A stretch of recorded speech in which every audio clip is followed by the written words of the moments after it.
नमस्कार, आप देख रहे हैं जनता टीवी और मैं हूं आपके साथ अभिषेक। वक्त हो गया ताबड़तोड़ खबरों का, लेकिन उससे पहले एक बड़ी खबर आपको बता दें कि भारतीय जनता पार्टी के चाणक्य कहे जाने वाले केंद्रीय गृह मंत्री अमित शाह का आज लखनऊ दौरा है। उन्होंने सदस्यता अभियान का शुभारंभ करने के साथ शक्ति केंद्र संयोजक और प्रभारियों के सम्मेलन को संबोधित भी किया है।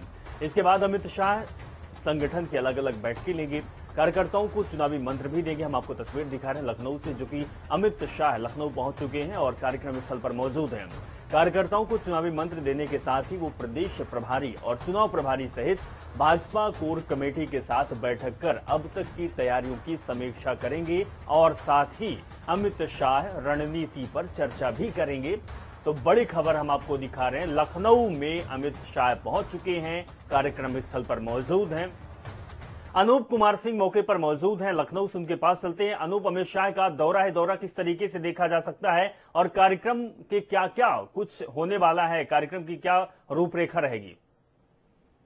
देखिए, आज का भाजपा के लिए बहुत ही अहम दिन माना जा रहा है, क्योंकि भाजपा अगर 2014 से अगर जितने भी चुनाव देखें, या लोकसभा 2014 की, या फिर विधानसभा 2017 या 2019 का लोकसभा चुनाव देखें, ये तमाम जो चुनाव देश के या फिर प्रदेश के हुए हैं, बीजेपी सदस्यता अभियान के माध्यम से एक प्रचंड बहुमत सरकार बनाया है।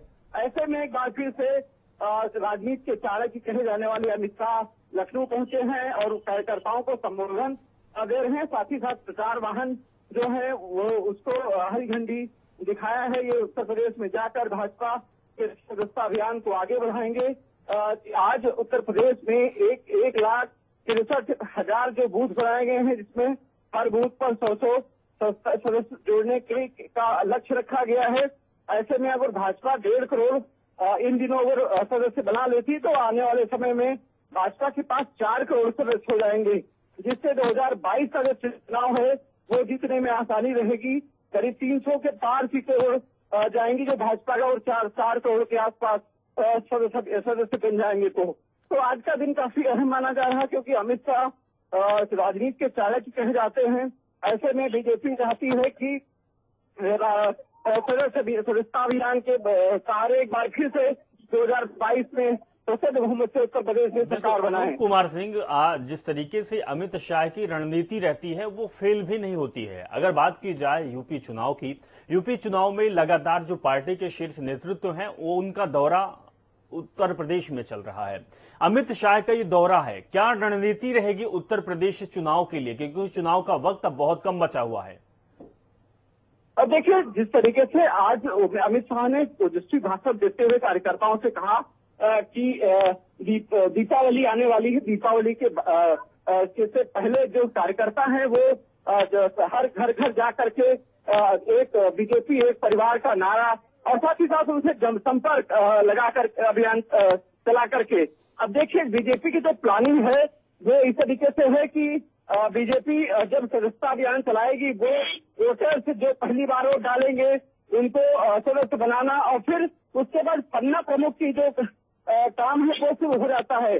वो चाहे उनके घर तक जाएंगे। अनूप कुमार सिंह, आपसे ये भी जानना चाहेंगे कि आप मौके पर मौजूद भी हैं और लोगों का उत्साह किस तरीके से दिखाई दे रहा है, जिस तरीके से बीजेपी के लगातार कार्यक्रम चल रहे हैं और अमित शाह का ये दौरा है?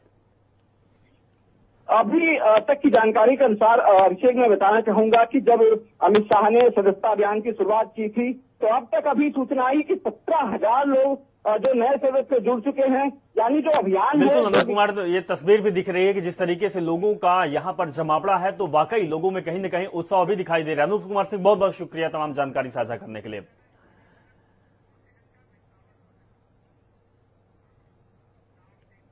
तो अमित कुमार सिंह उत्तर प्रदेश के दौरे पर हैं। ताबड़तोड़ खबरों की शुरुआत करते हैं फटाफट अंदाज में।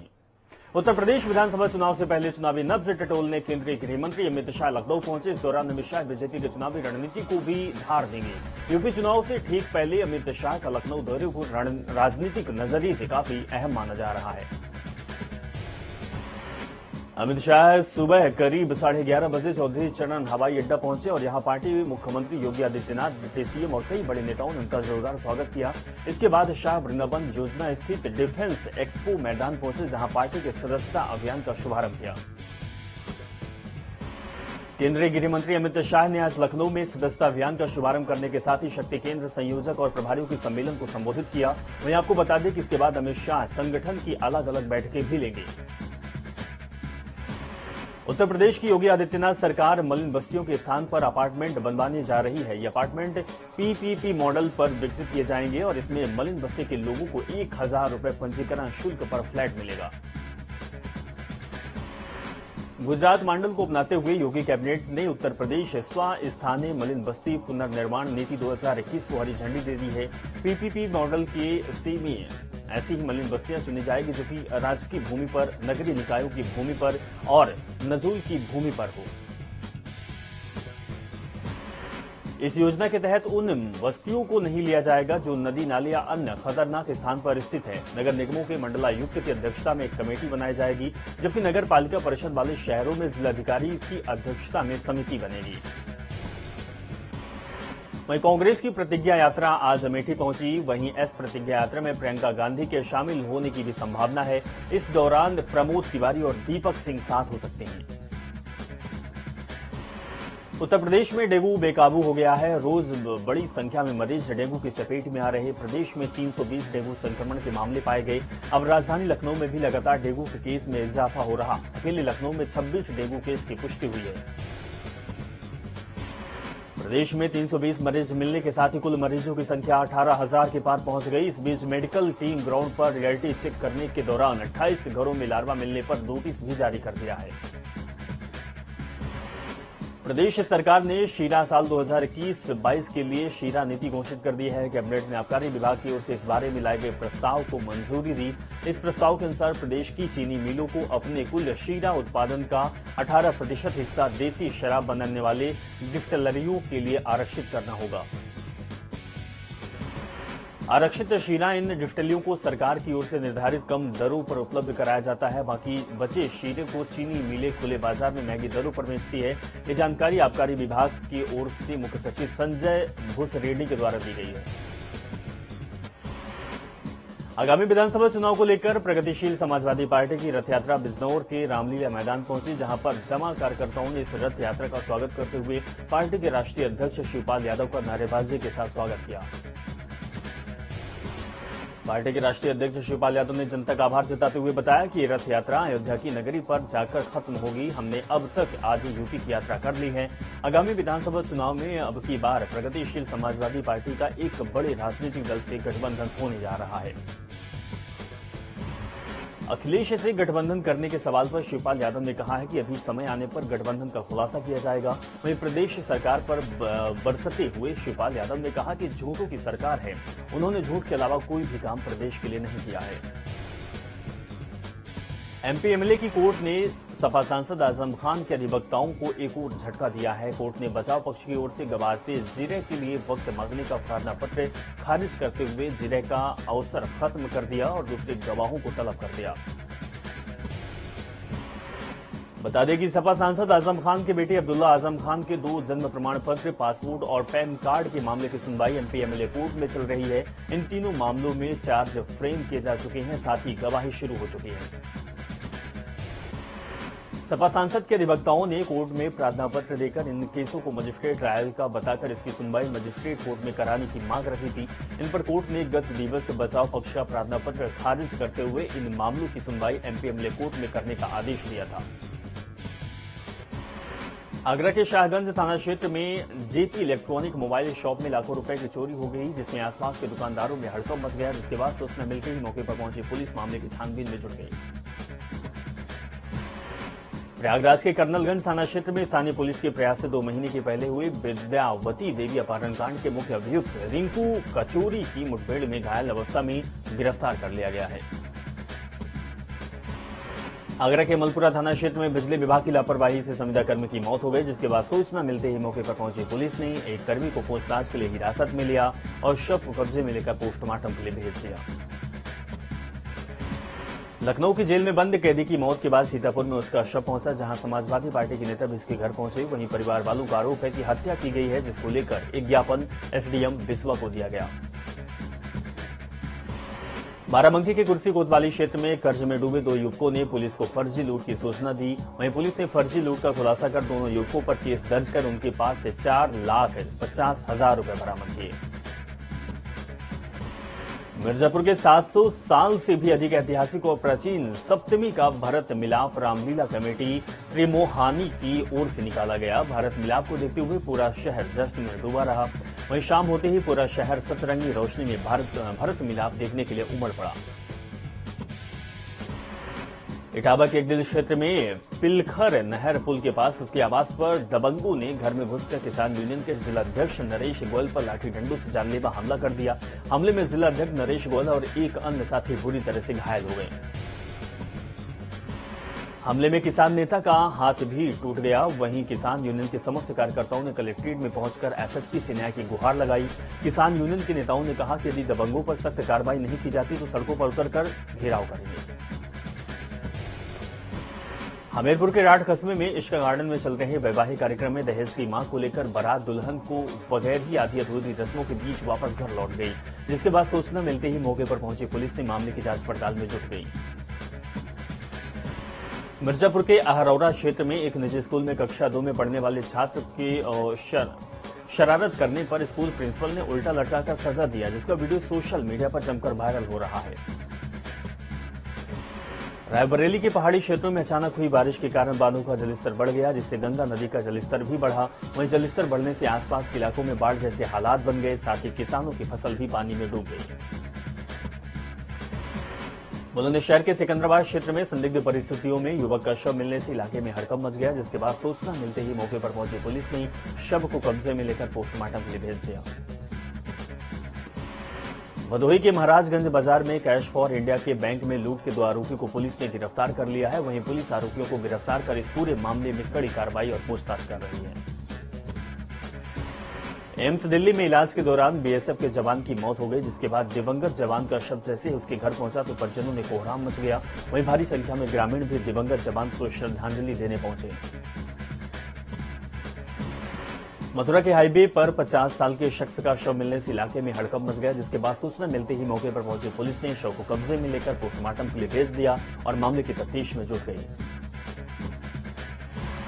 लखीमपुर खीरी के गैमलगंज क्षेत्र में मिट्टी भरी ट्रॉली पलटने से एक युवक की मौत हो गई, जिसके बाद सूचना मिलते ही मौके पर पहुंची पुलिस ने शव को कब्जे में लेकर पोस्टमार्टम के लिए भेज दिया और मामले की जांच पड़ताल में जुट गई। लखीमपुर खीरी के मैगलगंज क्षेत्र में मिट्टी भरी ट्रॉली पलटने से युवक की मौत हो गई, जिसके बाद सूचना मिलते ही मौके पर पहुंची पुलिस ने शव को कब्जे में लिया। फतेहपुर में बेखौफ बदमाशों ने सर्राफा व्यापारी के साथ लूट की घटना को अंजाम देकर मौके से फरार हो गए, जिससे कि इलाके में सनसनी फैल गई। जिसके बाद सूचना मिलते ही मौके पर पहुंची पुलिस ने आरोपियों के खिलाफ केस दर्ज करते हुए मामले की छानबीन में जुट गई। कुशीनगर के रविंद्रनगर मुख्यालय पर विभिन्न संगठनों के सभी कर्मचारियों ने पेंशन बहाली को लेकर धरने पर बैठ गए और अपनी मांगों को लेकर सरकार पर निशाना साधा। साथ ही कहा कि मांग पूरी न होने पर सीएम कार्यालय का घेराव किया जाएगा। कानपुर में गंगा किनारे बसे कई गांव बाढ़ की चपेट में आ गए। विधायक अभिजीत सिंह सांगा ट्रैक्टर चलाकर बाढ़ प्रभावित क्षेत्र पहुंचे और बाढ़ से पीड़ित लोगों की मदद के लिए अधिकारियों को आदेश दिए। जालौन में पेट्रोल पंप के मैनेजर से दिन दहाड़े कार सवार लुटेरों ने तमंचे की नोक पर 19 लाख रुपए की लूट की वारदात को अंजाम दिया, जिसके बाद सूचना मिलते ही मौके पर पहुंची पुलिस मामले की जांच में जुट गई। इटावा के भरथनाथ प्रशासन ने पहली बार दीपावली मेला लगाया, जहां भाजपा दीपावली मेला का फीता काटकर उद्घाटन किया गया। वहीं इस अवसर पर भाजपा विधायक सावित्री कठेरिया ने कहा कि प्रदेश की भाजपा सरकार सर्वहित को देखते हुए योजनाओं का क्रियान्वयन करती है। देहरादून में सीएम धामी और केंद्रीय मंत्री मुख्तार अब्बास नकवी ने हुनर हाट मेले का शुभारंभ किया। आपको बता दें कि देश भर में 75 मेलों का आयोजन होना है। वहीं वोकल फॉर लोकल को बढ़ावा देने के लिए मेले का आयोजन किया जा रहा है। भाजपा के सल्ट विधायक महेश जीना पर कुछ बदमाशों ने हमला कर दिया, जिसमें उनकी नाक पर चोट आई। वहीं विधायक की गाड़ी पर पथराव करने की बात भी सामने आई, जिसकी पुलिस जांच कर रही है। रामनगर में भारी बारिश से कॉर्बेट पार्क के लैंडस्केप और वन प्रभाग के अंतर्गत बने रिसोर्ट में कोसी नदी का पानी घुस आया, जिससे सैलानी रिसोर्ट में ही फंस गए। ऐसे में तत्काल ट्रैक्टर और राफ्ट के जरिए फंसे सैलानियों को सुरक्षित बाहर निकाला गया। उत्तराखंड में अब कोरोना संक्रमण थम गया है। बीते 24 घंटे में प्रदेश में नए कोरोना के 9 मामले मिले और एक भी मरीज की मौत नहीं हुई, जबकि 10 मरीजों को ठीक होने के बाद घर भेजा गया, जिसके बाद सक्रिय मरीजों की संख्या 150 से कम हो गई। वहीं प्रदेश में फिलहाल 146 सक्रिय मामले हैं। प्रदेश में 7 जिलों अल्मोड़ा, चंपावत, हरिद्वार, रुद्रप्रयाग, टिहरी, उधम सिंह नगर और उत्तरकाशी में एक भी संक्रमण का मामला नहीं मिला। स्वास्थ्य विभाग की ओर से जारी बुलेटिन के अनुसार 14,059 सैंपलों की जांच रिपोर्ट नेगेटिव आई। चित्रकूट के गोस्वामी तुलसीदास डिग्री कॉलेज में यूनिफॉर्म पहनकर नहाने पर छात्र को समझाने और डांटने पर छात्र और उसके सहयोगियों ने प्रोफेसर पर जानलेवा हमला करते हुए प्रोफेसर को लाठी डंडे से दौड़ा कर पीटा है। जौनपुर के जफराबाद थाना क्षेत्र में बुजुर्ग महिला की पिटाई करने का वीडियो सोशल मीडिया पर तेजी से वायरल हो रहा। वहीं वायरल वीडियो में साफ दिखाई दे रहा कि दबंग पड़ोसी बुजुर्ग महिला को किस तरह बेरहमी से पीट रहा है। कानपुर देहात के अकबरपुर क्षेत्र में तेज रफ्तार पिकअप और बाइक में जोरदार टक्कर हो गई, जिसमें बाइक सवार गंभीर रूप से घायल हो गया, जिसके बाद सूचना मिलते ही मौके पर पहुंची पुलिस ने युवक को इलाज के लिए अस्पताल में भर्ती किया, जहां डॉक्टर ने युवक को मृत घोषित कर दिया। अमेठी के कोतवाली क्षेत्र में खेत की जुताई को लेकर दो पक्षों में जमकर मारपीट हुई। मारपीट में महिला समेत 9 लोग गंभीर रूप से घायल हो गए, जिसके बाद सूचना मिलते ही मौके पर पुलिस पहुंची और घायल को उपचार के लिए अस्पताल भेजा। बदायूं के नगरपालिका क्षेत्र में नगरपालिका अध्यक्षा दीपमाला गोयल के नेतृत्व में सफाई अभियान चलाया गया। इस अभियान के तहत नगरपालिका क्षेत्र में नेहरू चौक, गोपी चौक और अन्य जगह पर सफाई अभियान जोरों से चला। आगरा के खंदौली थाना क्षेत्र में कंटेनर और वैन के बीच भीषण हादसा हो गया, जिसके बाद सूचना मिलते ही मौके पर पहुंची पुलिस ने 1.5 घंटे की कड़ी मशक्कत के बाद कार को ऊपरी हिस्सा को काटकर फंसे हुए लोगों को बाहर निकाला।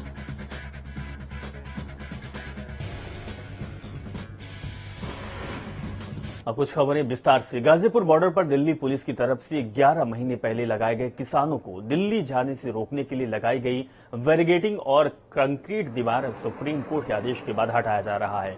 अब गाजीपुर यूपी गेट का दिल्ली गाजियाबाद हाईवे खोलने की कवायद शुरू हो गई है। सुरक्षा को लेकर दिल्ली पुलिस ने पुख्ता इंतजाम किए। वहीं मौके पर किसान भी डटे हुए हैं और दिल्ली के उच्च अधिकारी भी मौके का मुआयना और स्थिति का जायजा ले रहे हैं। देखिए, ये दिल्ली पुलिस की एक पहल है और हम लोग ये चाहते हैं कि ये हाईवे है और इस हाईवे में आना जाना शुरू हो। बहरहाल जो प्रोटेस्टिंग फार्मर्स हैं उनसे हम लोग संपर्क में भी हैं, उनसे हमने पहले रिक्वेस्ट भी किया है और आगे भी उनसे रिक्वेस्ट करेंगे कि हम लोग अपनी पहल के तहत जो यहाँ ब्लॉकेड लगाया हुआ है इसको हम रिमूव कर देंगे, इसको हटा देंगे, बातचीत से इसका हल निकालने की कोशिश करेंगे। बहरहाल जो हमारी पहल है उसकी शुरुआत हमने की है। कुछ घंटे में हम इसको रिमूव करके और अपनी तैयारी के साथ रहेंगे। बातचीत चल रही है, हम बातचीत करेंगे और उनसे रिक्वेस्ट करेंगे कि जो रास्ता है, ये जो लोगों को जो परेशानी हो रही है उस परेशानी से हम लोगों को दूर करें। वहीं गाजीपुर यूपी गेट पर NH-24 को खोलने के लिए दिल्ली पुलिस की तरफ से की गई बैरिकेडिंग और कंक्रीट दीवार को खोलने की कवायद में गाजियाबाद के SSP पवन कुमार मौके पर निरीक्षण करने पहुंचे, जहां हमारे संवाददाता हैदर अली ने उनसे खास बातचीत की। लगभग 11 महीने से किसान आंदोलन चल रहा है और यूपी गेट पर आज 11 महीने बाद किसानों को जो रास्ता दिल्ली पुलिस ने जाने के लिए रोका गया था उसको आज खोला जा रहा है दिल्ली पुलिस के द्वारा। हमारे साथ गाजियाबाद के SSP पवन कुमार जो मौके पर निरीक्षण करने के लिए यहाँ पहुंचे थे, जानते हैं इनसे कि कैसे क्या रास्ता खोलेगा और किस तरीके से यहाँ पे जो टेंट गड़े हुए इसको लेकर क्या अपडेट है। सर, गाजीपुर यूपी गेट पर लगभग 11 महीने से किसान आंदोलन में बैठे हुए हैं, लेकिन आज दिल्ली पुलिस की तरफ से हटाया जा रहा है, तो उसको किस तरीके से देखते हैं? और सर, क्या गाजीपुर यूपी गेट पर जो आपके क्षेत्र में टेंट लगे हुए हैं वो हटाए जाएंगे? जो हालातों पे नजर रखी जा रही है और जिस तरीके से बैरिकेड हट रहे हैं, सभी स्तर पे वार्ता करके जो भी बेहतर पॉसिबल होगा वो निर्णय लेके और वो किया जाएगा। सर, राकेश टिकैत का कहना ये है कि वो दिल्ली कूच करेंगे, तो क्या ऐसा कोई अपडेट है आपके पास? नहीं, अभी वार्ता पे चल रही है, उनका आगे किस स्तर पे क्या रणनीति रहेगी वो वार्ता क्रम के बाद में ही डिसाइड किया जाएगा। सर, ऐसा भी है कि रास्तों को लेकर डाइवर्ट किया गया है, रूट नजर रखी जा रही है, तो उसको लेकर कुछ बताइए सर। हाँ, ट्रैफिक व्यवस्था स्मूथ चले, कई जगह इसके डाइवर्जन रहते हैं, लॉ एंड ऑर्डर की स्थिति ना बिगड़े, इस सब के लिए तो सब पे नजर रखी जा रही है। ये थे हमारे साथ गाजियाबाद के SSP पवन कुमार जो मौके पर गाजीपुर यूपी गेट पर आए थे और यहाँ पर निरीक्षण करने के बाद यही बता रहे हैं कि आज रास्ते लोगों के लिए खोल दिए जाएंगे। जनता टीवी के लिए हैदर अली संवाददाता, गाजियाबाद। चलिए रुकते छोटे से ब्रेक के लिए, फौरन हाजिर होते हैं, बने रहिए जनता टीवी के साथ।